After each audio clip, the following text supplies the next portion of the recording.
Everyone, a round of applause for your sister. The only one who actually works hard around here. Dad announced, tapping his glass like he was hosting an award ceremony. The table clapped.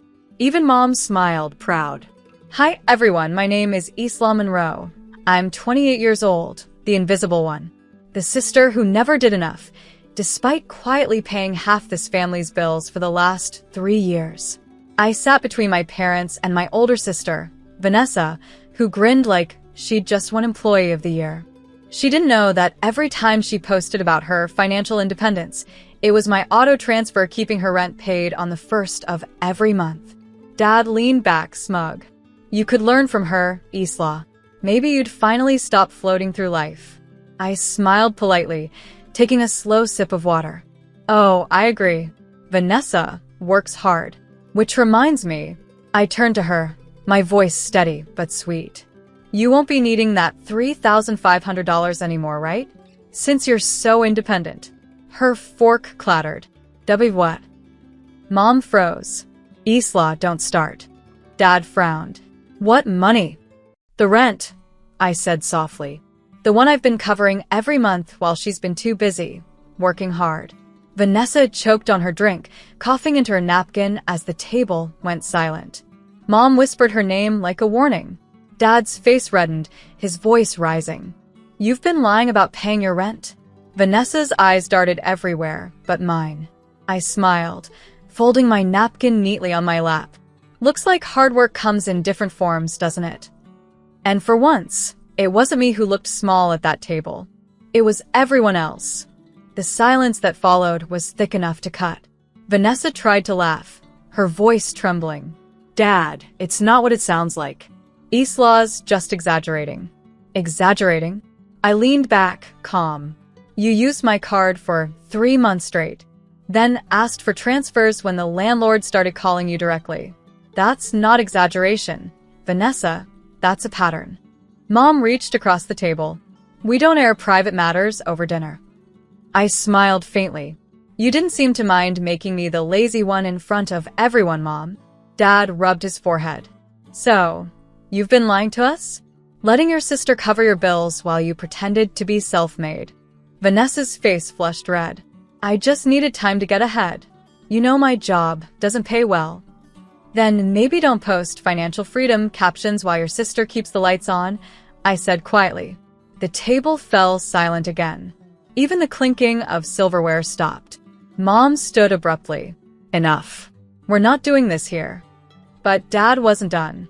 I thought you were responsible. You're no better than a freeloader, Vanessa. Her lip quivered, eyes glossy. This isn't fair. Isla's just jealous. I laughed once, small, cold, final. Jealous?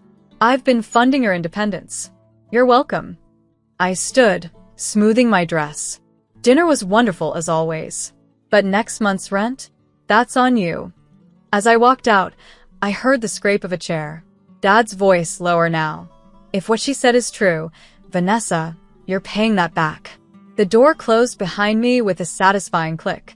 For once, their favorite daughter had no applause. Only silence, the kind that follows truth.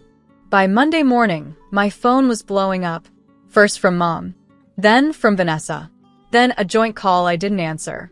Mom's text came through first. You embarrassed your sister in front of the whole family. That was cruel, Isla. Cruel. That word made me laugh out loud. Cruel was watching them toast her success, while I quietly cover her debts. Cruel was Dad calling me lazy while I paid off the mortgage balance he didn't even know had defaulted twice. I turned my phone off. Some truths don't need follow-ups. At work, I focused on the financial presentation my team had been preparing for weeks. My startup, Monroe Analytics, was being evaluated for a potential merger.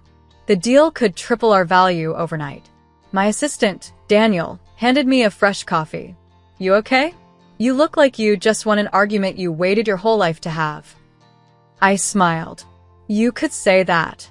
That evening, when I finally turned my phone back on, there were 14 missed calls and 1 voicemail from Dad. His voice was quieter than I'd ever heard. Isla, I didn't know you were helping us that much. Your mother didn't either. Maybe come home this weekend. We should talk. I didn't respond. Not yet.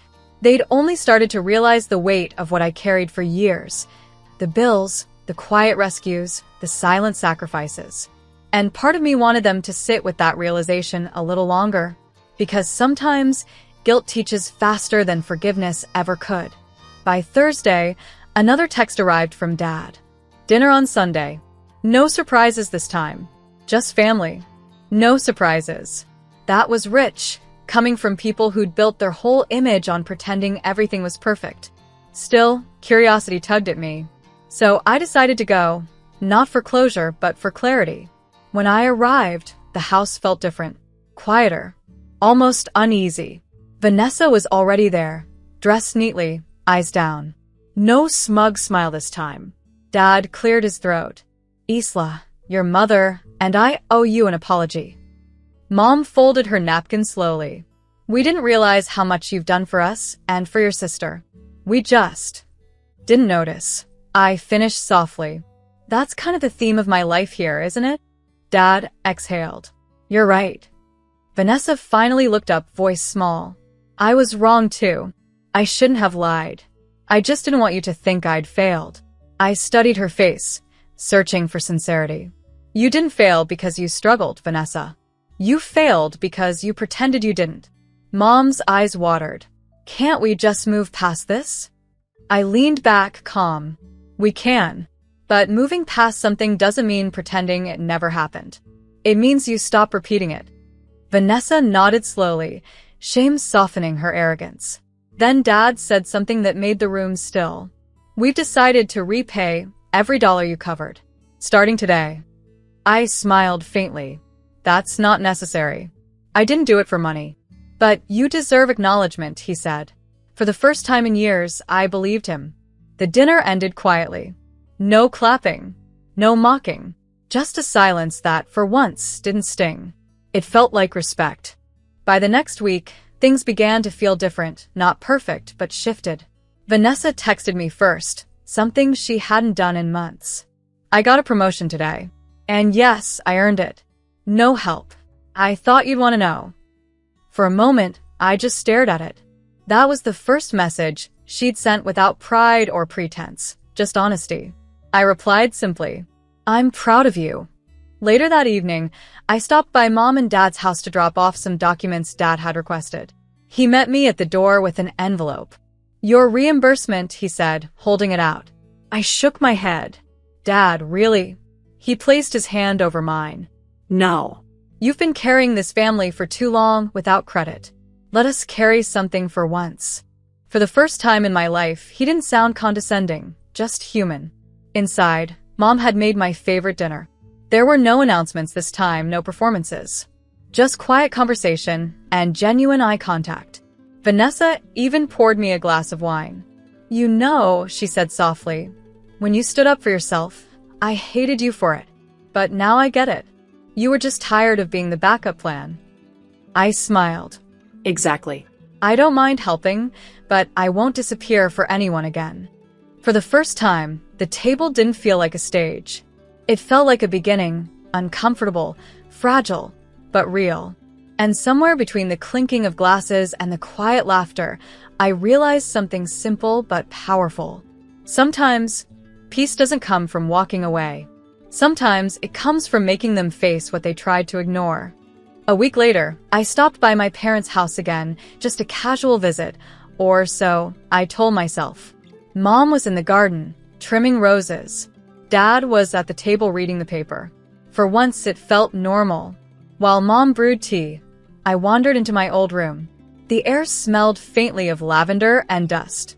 Everything looked frozen in time, except for the drawer of my old desk, left slightly open. Inside was a yellowed envelope with my name written in Dad's handwriting. Curious, I opened it. It wasn't money or bills. It was a letter. Isla, if you're reading this, it means I never said thank you properly. I know I was hard on you. I thought pressure would make you strong, but all it did was make you invisible. I saw the rent payments, the transfers, the debt you quietly cleared for us. I let your mother believe we did it on our own. We didn't. We had you. I'm sorry. My chest tightened. For a man who rarely admitted mistakes, those few sentences carried the weight of decades. I folded the letter gently, placing it back exactly as I'd found it. At dinner that evening, Dad asked if I'd found everything I needed. I met his eyes and said softly, "Yeah, I did." He smiled faintly, a silent understanding passing between us. Later, when I drove home under the amber streetlights, I felt something I hadn't in years: peace without distance. Because forgiveness didn't always need words. Sometimes, it was a quiet letter left in a dusty drawer, written too late, but still just in time.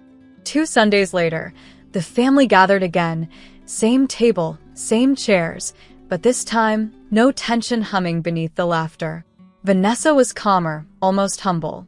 Dad poured wine for everyone, even me, with a quiet smile that felt like an apology he didn't have to say. Halfway through dinner, Vanessa leaned forward.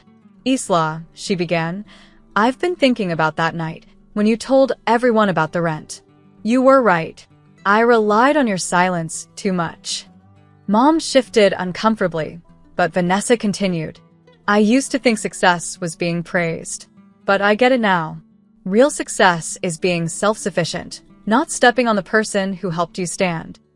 The room fell silent. For once, I wasn't fighting to be heard. They were choosing to listen. Dad cleared his throat. "You know, when you're young, you think power comes from control. But I learned something lately. Power comes from fairness. From admitting when you've been wrong." Mom looked at him sharply, but he didn't look away. Then, softly, she said, "I suppose I was unfair too. I thought being the parent meant always being right. Maybe it meant I should have listened more." That hit deeper than I expected. I smiled faintly. "It's okay. You're listening now. That's enough." For the first time in years, the family table wasn't about hierarchy. It was about truth. And as laughter returned, gentler this time, I realized something. Revenge might have woken them up, but honesty kept them awake. Months passed, and the balance I'd once begged for finally became the new normal. No grand gestures, no dramatics, just consistency. Vanessa managed her own rent now, and every time she sent me a text about paying bills or promotions, there was no competition in her tone, only gratitude. Mom started visiting my bakery every weekend. She never said, "I'm proud of you," but she didn't have to. She told every customer, "My daughter owns this place," with that subtle pride that used to be reserved only for Vanessa. And Dad? He still didn't talk much, but actions spoke louder. Every Sunday, he'd bring my favorite pastries from a rival shop just to tease me, a silent olive branch wrapped in humor. But the most unexpected moment came one evening, months later, when we sat around the same table again. Dad raised his glass. "To Isla," he said, voice steady. "The one who reminded this family what real worth looks like. And to the lesson she taught us, that silence isn't weakness, and kindness isn't to be mistaken for submission." Vanessa's eyes glistened. Mom reached over and held my hand. That was it. The quiet revenge. Not through destruction, but transformation. I didn't need them to suffer. I needed them to see. Because sometimes, the best revenge isn't payback, it's peace. It's sitting at the same table that once mocked you, head high, heart steady, and knowing they finally understand the person they tried to underestimate. And as I raised my glass back to them, I said softly, "To new beginnings and better endings." That night, I went home lighter. Justice had already been served, silently, beautifully, completely.